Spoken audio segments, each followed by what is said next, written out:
Paul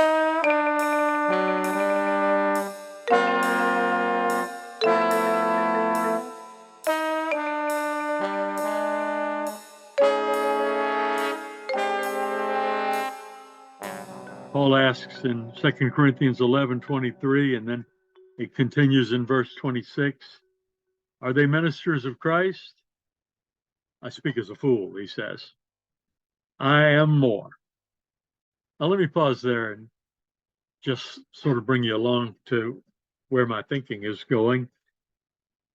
Paul has been criticized by some people who are bragging about their own service to the Lord and their own superiority. And so he says, I think I'm going to engage in a little foolishness now with you.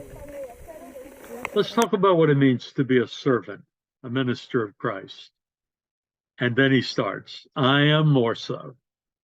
In labors, more abundant. In stripes, that is being beaten over the back till it makes stripes, above measure.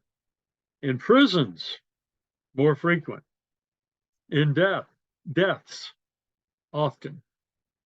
In journeyings, often.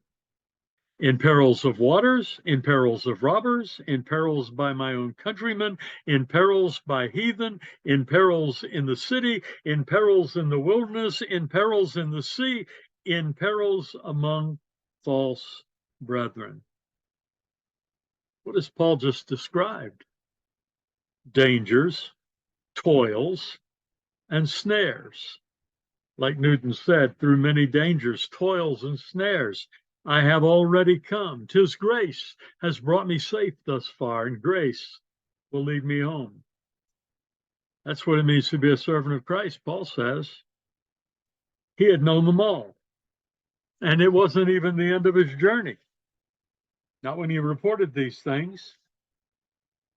All of the dangers and the toils and the snares compound in the journey of life. And then looking back over the years, we can compile lists of such challenges.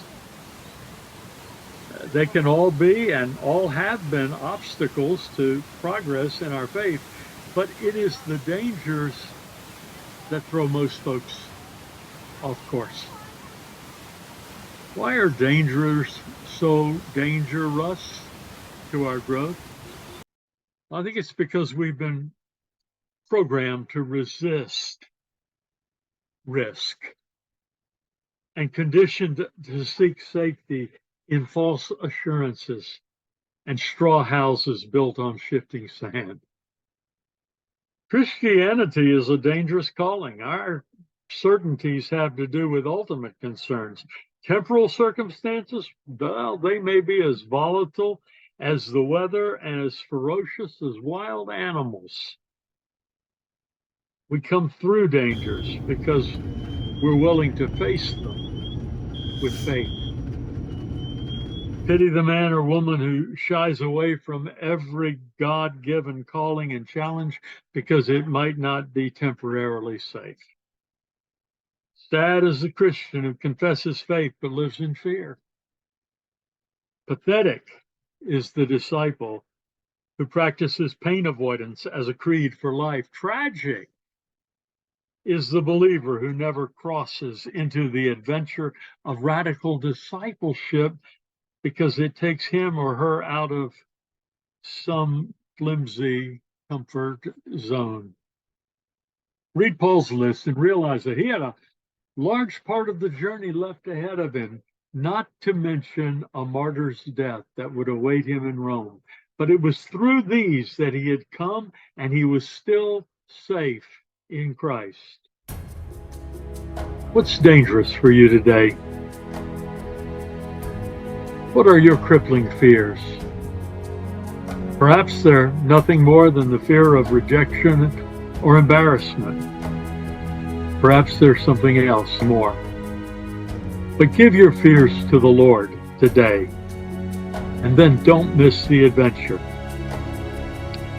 If you miss it, you'll regret it. If you follow along, you will never regret it. God bless you.